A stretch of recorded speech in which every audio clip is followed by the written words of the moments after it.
উনি কিভাবে এত বড় একটা মামলার আসামি হয়েও উনি কিভাবে আইন শৃঙ্খলা বাহিনীর চোখ ফাঁকি দিয়ে এমনও বহাল তবিতে উনি ঘুরে বেড়াচ্ছেন, এটা আমাদের এই আইন শৃঙ্খলা বাহিনীর কাছে আর এই দেশের বিচার বিভাগের আমার প্রশ্ন যে উনি যদি নিরপরাধ হয়, বিচার বিচার প্রক্রিয়ার মাধ্যমে গিয়ে উনি প্রমাণ করে বের হয়ে যান, কিন্তু উনি বের না হয়ে কোর্টে আসবে না, আদালতে আসবে না, পুলিশের কাছে যাবে না।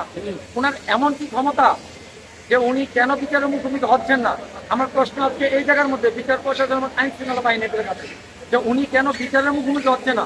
উনি যদি নিরপরাধ হয় উনি প্রমাণ দিয়ে উনি বের হয়ে যাবে এখান থেকে, কিন্তু আজও পর্যন্ত 30 বছর পর্যন্ত উনি আদালতের বান্দায় আসতো না, কোনো প্রশাসনের। উনি বাংলাদেশে আছেন, সামিরাকে কেন অ্যারেস্ট করা হচ্ছে না? লুসিয়তটা কেন অ্যারেস্ট করা হচ্ছে না?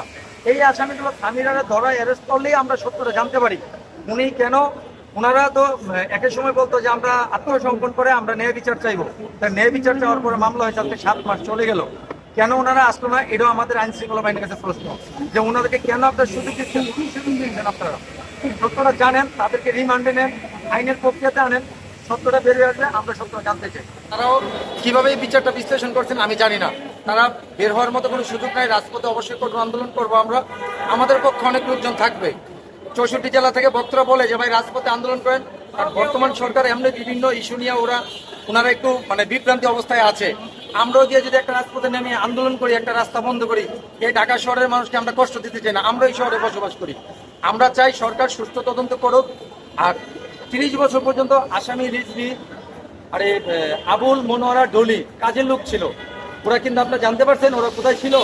জানতে পারেন নাই। আপনারা হাইড করে একটা আইন শৃঙ্খলা বাহিনী, এটাও কিন্তু ভক্তদের কল্যাণে আপনারা জানতে পারেন। এমনকি এই যে আবুল যে সিআইডিতে যায়, সিআইডিতে সাক্ষ্য দিচ্ছে 2বার 3বার, এটা কিন্তু ভক্তদের কল্যাণে। ডলি কোথায় আছে? এরাও ভক্তদের কল্যাণে। এবং মনোয়ারা কোথায় আছে? এরাও ভক্তদের কল্যাণে। কে কোথায় আছে? তাহলে এই দেশের সাংবাদিক যারা আছেন, অনুসন্ধানিক সাংবাদিক যারা, তারা সঠিক কাজটা করেন নাই। ন্যায় প্রতিষ্ঠিত করার জন্য আপনাদের বিদ্যা শিক্ষা যা আছে, ন্যায় প্রতিষ্ঠিত করার জন্য কিছুটা করে যান। আমরা বলতে পারেন যে 30 বছর পরেও আমরা ন্যায় প্রতিষ্ঠা করার জন্য আমরা এই কাজটা করে গেছি। ভক্তদের সাথে হাত মিলে আপনার সঠিক ক্ষেত্রে জানতে চান। আমরা নিরপরাধী কোনো মানুষকে মামলায় ফাঁসাতে চাই না, যারা অপরাধী তারা শাস্তি পাক, এটা আমরা সবাই চাই। তো সবাই যদি চাই তাহলে আমাদেরকে সবাই সহযোগিতা করেন, আমরা সঠিকটা জানতে, সঠিক ন্যায় বিচার চাই।